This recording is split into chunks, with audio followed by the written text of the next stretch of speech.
People always ask me if I remember the worst thing anyone has ever said to me. The truth is, it wasn't something someone said to my face. It was the smile on my daughter's face when she looked at a room full of strangers and said, "This is Linda. She's our babysitter." She didn't stumble over the words. She didn't hesitate. She said them as naturally as if she'd practiced them in the mirror. I smiled. I even nodded politely. Then I let her finish. Because sometimes the truth doesn't need to interrupt a lie. Sometimes it just waits patiently for the right moment. My name is Linda Parker. I'm 67 years old, and for most of my life, being a mother was the only title that mattered to me. When my husband, Tom, died in a construction accident, Rachel was only 5 years old. Overnight, I became everything our little family had left. I worked mornings as an elementary school secretary. Evenings, I stocked shelves at a neighborhood grocery store. On weekends, I cared for elderly neighbors who needed someone to cook meals, drive them to appointments, or simply sit with them so they wouldn't feel alone. There were nights I didn't sleep more than 4 hours. There were birthdays when I wrapped dollar store gifts with enough love to make them look expensive. I skipped vacations. I wore the same winter coat for 12 years. Not because I enjoyed going without. Because every extra dollar went into Rachel's future. When she wanted piano lessons, we found a way. When she dreamed about attending Northwestern, I found another part-time job. When tuition bills arrived, I quietly sold my wedding jewelry.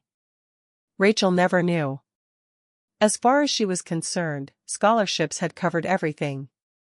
Watching her walk across that graduation stage remains one of the proudest moments of my life. She hugged me afterward and whispered, "I couldn't have done this without you." For a long time, I believed those words would last forever. Life, however, has a quiet way of changing people. Rachel built an impressive career in corporate marketing. She married Daniel Morgan, a thoughtful attorney from a well-connected Chicago family. Together they bought a beautiful modern home overlooking the lake. I truly was happy for them. Success had always been the dream. I just hadn't realized success sometimes comes with invitations to forget where you came from. Thankfully, one person never forgot me. My granddaughter, Emma. Every Tuesday after school, she'd burst through my front door before I even had a chance to unlock it completely. "Grandma. I beat the school bus again." She'd drop her backpack on the floor, raid my cookie jar, and tell me stories that wandered from spelling tests to playground drama without taking a single breath. Those afternoons reminded me that love didn't need polished floors or expensive furniture. It just needed time. The Thursday before the charity gala, Rachel called. "Mom, I need a favor." Those 5 words should have sounded ordinary. Instead, something in her voice felt rehearsed. "I've got a fundraising gala Saturday night," she said. "Daniel and I have to be there early, and Emma will come with us. After dinner she'll get bored. Could you help keep an eye on her?" I laughed. "So, you want me to do what grandmothers have been doing since the beginning of time?" Rachel laughed too, but hers sounded forced. "Yes, but I'd also love for you to stay for the evening." For just a moment, I felt 10 years younger. My daughter wanted me beside her. Or at least, that's what I believed. Saturday arrived bright and warm, and I spent far more time getting ready than I cared to admit. I chose my favorite navy blue dress, the one I'd worn to Emma's school awards ceremony the year before. It wasn't designer, but it fit well, and Tom's mother's pearl earrings added just enough elegance to make me feel confident. Before leaving, I paused in front of the hallway mirror. For a second, I saw the younger woman who used to rush out the door before sunrise, hoping Rachel wouldn't wake up and see how exhausted I was. Then the reflection shifted back to the woman I had become, older, certainly, but still standing. I smiled at her. "You've earned tonight," I whispered. Rachel's house was already buzzing when I arrived. Caterers carried trays through the kitchen while Emma twirled across the living room in her blue dress, pretending she was a princess. "Grandma," she squealed, throwing her arms around me. That hug settled every nervous thought I'd carried with me. Rachel walked downstairs a moment later in an emerald green evening gown that looked as though it belonged on a magazine cover. "You look nice, Mom," she said, adjusting one of her diamond earrings. There was something distracted about the compliment, as if she'd checked it off a list rather than truly meaning it. The drive downtown was pleasant enough. Emma chatted excitedly about the chocolate fountain she'd heard the hotel served every year, while Daniel joked that he'd probably enjoy it even more than she would. Rachel barely spoke. She kept checking her phone, replying to messages every few minutes. When we stepped into the ballroom, I understood why. Crystal chandeliers sparkled overhead. A string quartet played softly near the stage. Hundreds of guests drifted between towering floral arrangements, greeting one another with polished smiles and effortless confidence. It was beautiful. It was also a world that felt very different from mine. Rachel immediately slipped into professional mode, introducing Daniel to clients and thanking sponsors for attending. I stayed close to Emma, helping her choose tiny desserts from the buffet while she asked endless questions about the ice sculptures. Then Rachel waved us over. "There's someone I'd like you to meet." A group of well-dressed executives stood nearby, laughing over glasses of champagne. Rachel rested a gentle hand on my shoulder. For one hopeful second, I thought she was about to say the words every mother longs to hear. "This is my mom." Instead, she smiled. "This is Linda. She's our babysitter. Emma absolutely adores her." The conversation continued as if nothing unusual had happened. One woman smiled politely and said, "You must be wonderful with children." A man nodded without looking up from his drink. I felt the air leave my lungs. Not because strangers believed the lie. Because my daughter had chosen it. I looked at Rachel. Her smile never faded. It wasn't cruel. It was calculated. She had decided that introducing me as her mother might somehow lower her standing in that room. Years of bedtime stories. Years of scraped knees. Years of overtime shifts. Reduced to a job title that made me easier to explain. Emma frowned. "But she's my..." I gently squeezed her little hand before she could finish. "It's all right, sweetheart," I said softly. Rachel's shoulders relaxed. She thought I'd rescued her.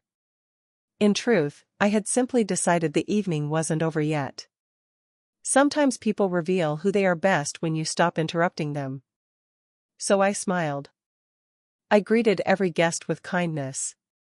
And I waited. Because one thing life had taught me was this. Character has a way of introducing itself, even when family doesn't. About 20 minutes later, Emma wandered off with Daniel to admire one of the silent auction displays, leaving me standing near a table covered with books that had been donated to the Literacy Foundation.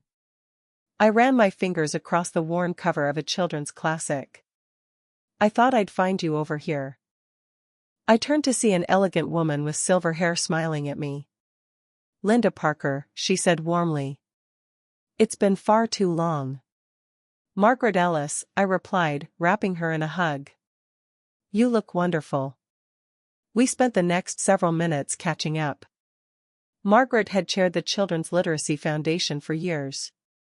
Together, we'd organized book drives, reading programs, and after-school tutoring for children who couldn't afford extra help. Back then, we never imagined anyone would remember our names. Apparently, they had. As Margaret and I talked, more people drifted over. A retired school principal thanked me for mentoring struggling readers. A young doctor introduced herself as one of those children. "You probably don't remember me," she said with tears in her eyes. "You stayed after school every Tuesday to help me learn English. My family had just moved here.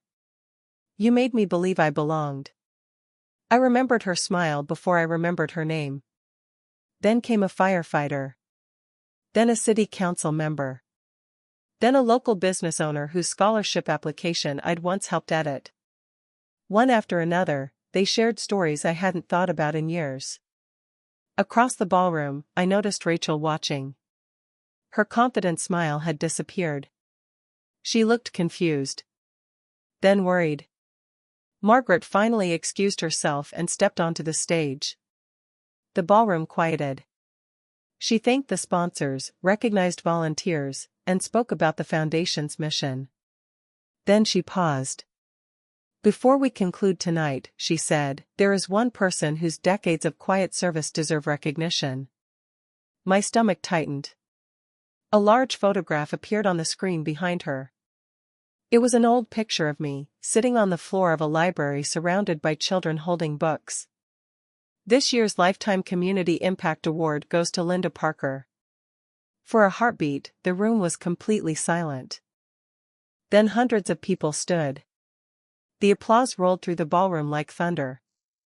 I looked toward Rachel. Her face had turned pale. She wasn't embarrassed because I was being honored. She was embarrassed because only an hour earlier, she'd introduced the guest of honor as the babysitter. Margaret continued. For over 30 years, Linda never asked for recognition. She simply showed up, week after week, year after year, changing lives one child at a time. If you've ever wondered what real leadership looks like, you're looking at it now. I walked to the stage with tears blurring my vision. Looking out at the crowd, I realized something important. Respect earned through kindness lasts longer than admiration earned through appearances. When the applause finally settled, I thanked everyone for the award. Then I said the only thing that felt true. If I've learned anything, I began, it's that the titles people give us don't define who we are. Mother, volunteer, secretary, babysitter, they're all honorable when they're rooted in love. What matters is not what you're called. It's how you treat the people who trust you.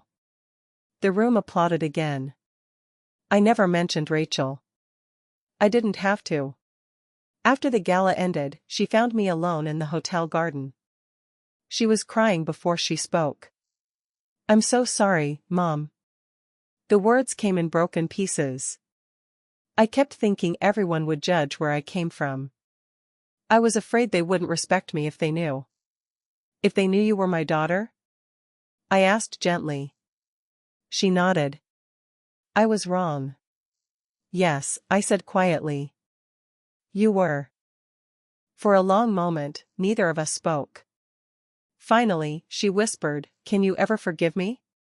I reached for her hand. "I forgave you before the evening even started." She looked up, surprised. But forgiveness doesn't erase pain. Trust grows back one choice at a time. She squeezed my hand like she had when she was a little girl crossing busy streets. "I'll earn it." "I know," I said.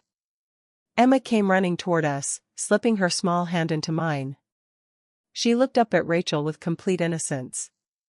"Mom," she said, "next time, can you introduce Grandma as your hero?" Rachel broke into tears again.